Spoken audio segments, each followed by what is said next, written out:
I realized, having grown up on the Eastern Shore, grown up in Wittman, a little teeny town, went to elementary school on Tillman Island, the family of watermen and farmers, I knew I was different when I was 7 or 8 years old. I couldn't put my finger exactly on it, what it was.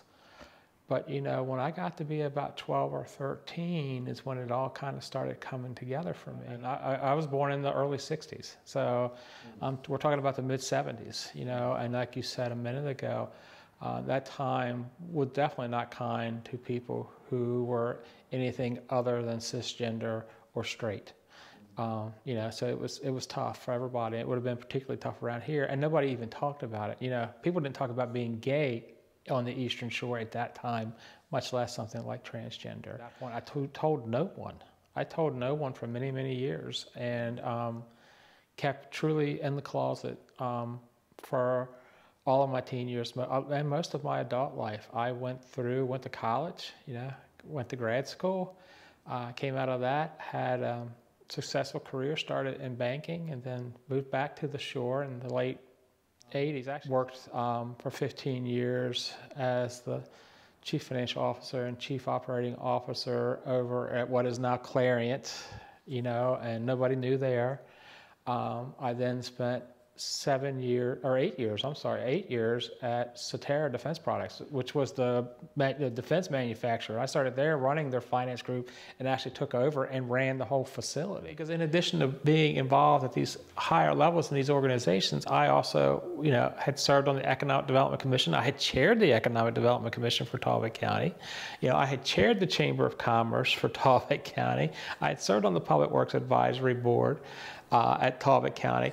So I had a lot of relationships in the community, and given the kind of work I did, I worked with a lot of the business community in Talbot County. But it wasn't until 2 years ago that I actually made the decision to physically come out and transition. Yes. So in 2019, actually on Valentine's Day of 2019, I was diagnosed with a brain tumor.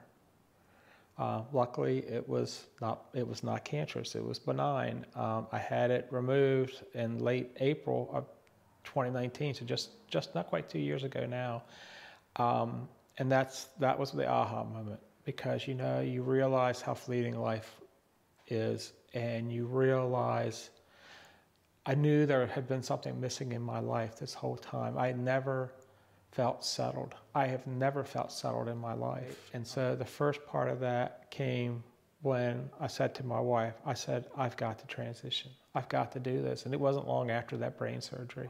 We talked about it over the course of the summer, and I made a decision in about September of 2019 to come out. And in October, I started telling folks the truth, my truth. My children, I told them, they came up for waterfowl, and I told them the waterfowl weekend. So they were very accepting, but I wasn't surprised by that. Again, the children had been raised. I have a daughter who's now 28 and a son who's now 25.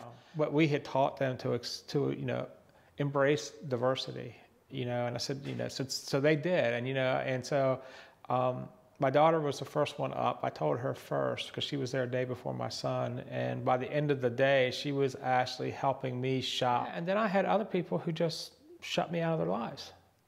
I lost most of the people that I thought were friends before I transitioned. I've had difficulties with some family members. Some family members have been okay. Some family members have had some difficulty with it. And the unfortunate thing is the impact it has on everybody, right? My children were fine. They're still fine. Their significant others are fine, very accepting, But this has been a terrible toll on my wife, because even though she knew I was a cross-dresser, in her mind, she didn't think it would ever go this far. And quite honestly, 10 years ago, I didn't think it would go this far, because, I was in denial too. Listen, and it's not easy, and it's still not easy. And, but there's a love here between us that's very personal and very real. And, love is love, right? My wife and I have grown closer.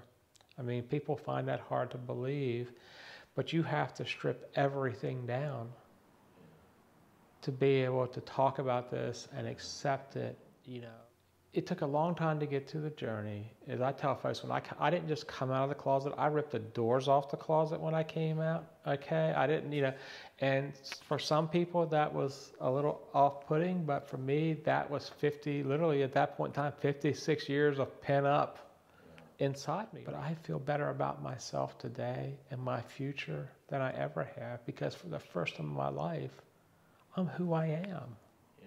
And that